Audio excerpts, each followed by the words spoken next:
স্বামীর এটা করতে হবে, স্বামীর ওটা করতে হবে, স্বামীর খিদমত করতে হবে, তাহলে আপনি কেন ভাইয়াকে ছেড়ে চলে গিয়েছিলেন?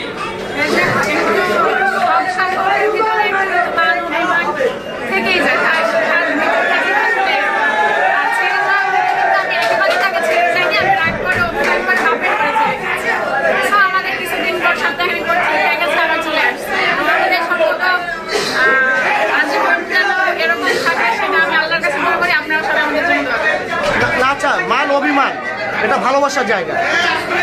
যে সংসারে মান অভিমান থাকবে না, ভালোবাসা হলে এক জায়গায় রাইট কথা বলেছেন। তো মান অভিমানের ভিতরে স্বামীকে ছেড়ে, সংসার ছেড়ে দূরে চলে যেতে হবে কেন? আমি বলছি এটা দূরে চলে যাওয়ার মূল কারণ আছে। মানে আমাকে মানে সঠিক পথ, যেটা বলি ফলাফলি করি, সঠিক পথে ফেরানোর জন্য মানে আমাকে একটু সাহায্য করার জন্য, ধরেন সাজা দেওয়ার জন্য গিয়েছিল। আপনি কি ভুল পথে ছিলেন? ওই কথা আছে না, বন্ধু, আর কথা হচ্ছে বন্ধু, সৎসঙ্গে স্বর্গবাস, অসৎসঙ্গে স্বর্গবাস, এটাই হচ্ছে আমাদের লাইফের মেইন কারণ। তো এরকম কিছু আমাদের জন্য হয়েছিল, তো এটার জন্যই আমি জাস্ট আমাদের লাইফটাকে আগে আমাদের আগের মতো ঠিক করার জন্য এটা। আচ্ছা, এছাড়াও ভাবি আপনি স্বামীর মানে বিশেষ করে স্বামীদেরকে নিয়ে যে ভিডিওগুলো বানান খুব চমৎকার। মানে আপনি তো আপনার একটি ভিডিও দেখেছিলাম মনে হয় যে স্বামীর সংসার ছেড়ে স্বামীকে ছেড়ে বাপের বাড়িতে গেলে কি জন্য হয়, নারীদের হ্যাঁ, একটু যদি বলতেন মানে সেই কথাগুলো।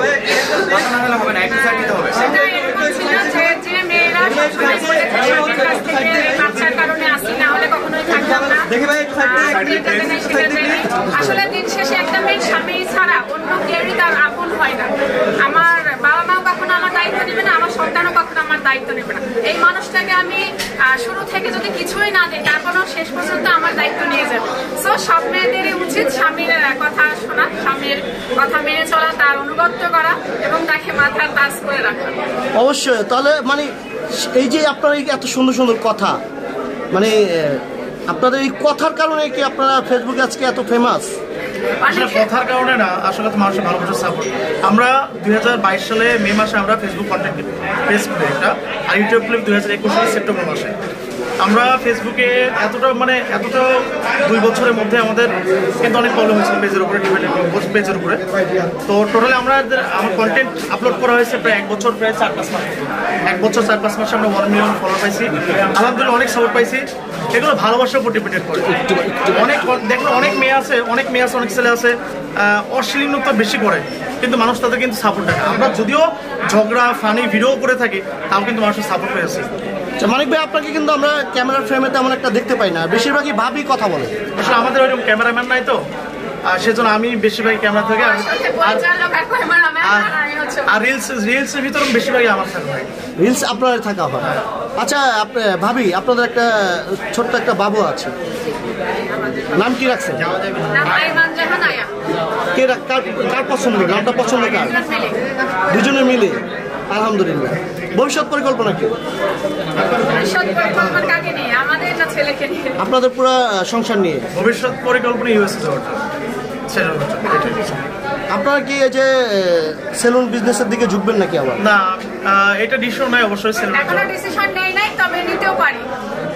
সেলুন বিজনেসের দিকে ঝুঁকলে সবাই তো বলতেছে যে নাপিত বলতেছে, একটা নাপিত একটা ভাষা চলে আসে। আগে এক সময় ছিল, কিন্তু এখন আসলে এগুলা আমাদের জেনারেশনে এই কথাগুলো বলার কোনো ওয়ে আসে না।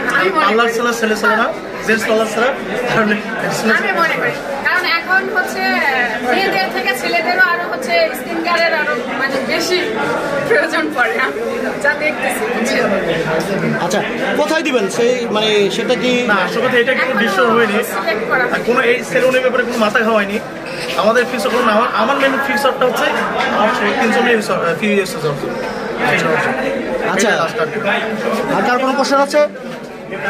আচ্ছা, মানে ভাবি, আমাদের দর্শকদের উদ্দেশ্যে কি বার্তা রয়েছে যারা আপনার এই যে সুন্দর সুন্দর কন্টেন্টগুলো দেখে, যে স্বামীর সংসার ছেড়ে যেতে নাই, এই কন্টেন্টগুলো দেখে, সেই নারীদের উদ্দেশ্যে বিশেষ করে কি বার্তা রয়েছে? আমরা যদি বেরোই, আমি বলি একটা কথা, তো অনেক নারী আছে রাগ অভিমান করে কিন্তু চলে যায়, শেষ পর্যন্ত কিন্তু ডিভোর্সের পর্যায়ে চলে যায়। সো আমার মতে যদিও চলে যাওয়া হয়, এটা ডিভোর্সের পর্যন্ত না যাওয়াটাই বেটার। আমাদের বিশেষ করে কন্টেন্ট ক্রিয়েটার মধ্যে বেশি হচ্ছে জানি। তো আমি একটা কথা বলবো, যদিও চলে যাও আগমন মিলানিও 1 মাস হোক 2 মাস হোক এর মধ্যে মিলান, তবে ডিভোর্সের পর্যায়ে জড়ায়। কারণ ডিভোর্সের সাথে জড়া থেকে কয়েকটা পরিবার অর্থাৎ যাদের বাচ্চা আছে সে বাচ্চারও ভবিষ্যৎ জড়ায় থাকে। তো এটা না করাটাই বেটার। আচ্ছা ভাবি, বাংলাদেশে একটি জরিপে আসছে বাংলাদেশে এখন বর্তমানে ডিভোর্সের সংখ্যাটা তুলনামূলক আকারে একটু বেশি। কারণ কি একটু জানতে চাইব।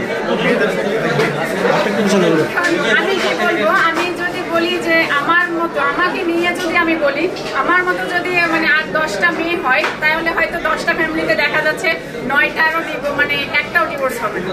আমি যেরকম ভাবে চলাফেরা করি, যেরকম ভাবে আমার স্বামীকে আমি তো এরকম তো সবাই না, সবার কথা আমি বলতে পারবো না, ঠিক আছে। আর এখন বর্তমান হচ্ছে অ্যাডজাস্ট, এটা হচ্ছে অভাবটা খুবই, এটা এখন অভাব মানে প্রচুর অভাব, এটা সবাই এখন অ্যাডজাস্ট করে চলতে পারতেছে না, তো যার কারণে হয়তো এটা বেশি হচ্ছে। আচ্ছা, মেয়েরা সবসময় সন্দেহ